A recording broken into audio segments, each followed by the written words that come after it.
Hello, all you heathens. Today's Ugaritic tale might be a bit on the, adult side. The Ugaritic epic we're going to discover today is called The Gracious Gods, Shahar and Shalim. Now, if you've watched my channel before, you know that I've discussed these gods, but I haven't been able to discuss them in detail because of time limits, so now we'll be able to go through this story and really get the gist of it. Shahar and Shalim are the gods of Dusk and Dawn, known as the attributes of the morning and evening star.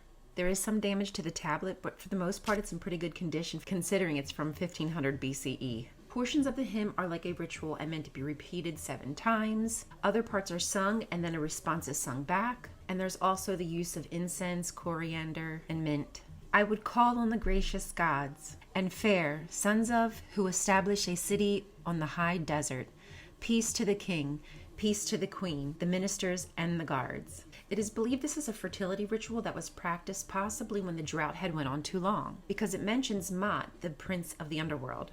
It could have been for a spring festival or even a New Year ritual. Our epic begins with the lighting of incense, the repeating of verses, and calling out to the gracious gods, called the cleavers of the sea, who suck the breaths of Athirat and Rhamay, who is Anath. Athirat is Asherah. Asking Shapash, the sun goddess, to lead the way. While El, the progenitor god, is walking along the sea, he happens upon 2 maidens washing their clothes. El watched the maidens moving up and down. One cried, "Father, Father." The other cried, "Mother, Mother." The organ of El grew as long as the sea, the organ of El as great as the flood.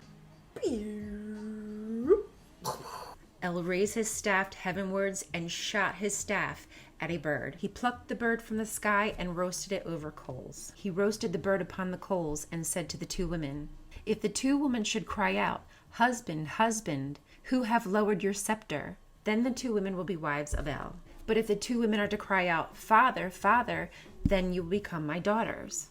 Behold, the 2 women cry out, 'Husband, husband,' and they become wives of El."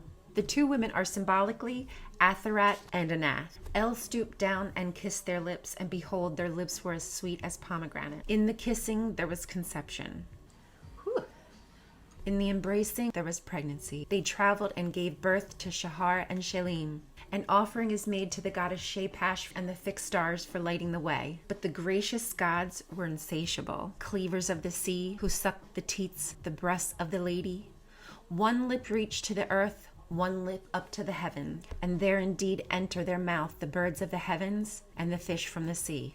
El instructs Anath, Athirat, Shahar, and Shalim prepare a sanctuary in the midst of the desert, and there they are to dwell 7 years. There the watchmen will grant the goddesses their entrance, and there they will have their fill. So that is where the story ends.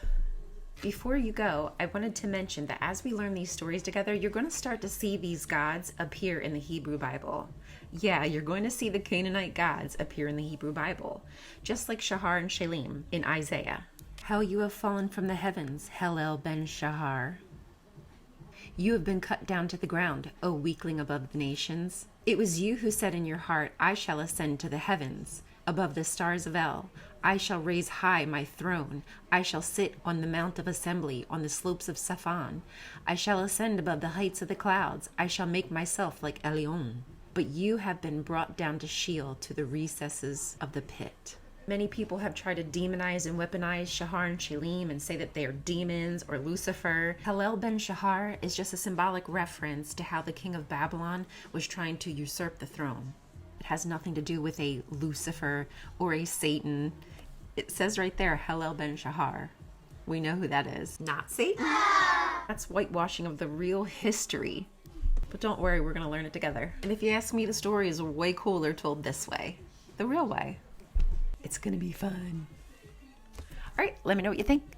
Thanks, everybody. Bye-bye.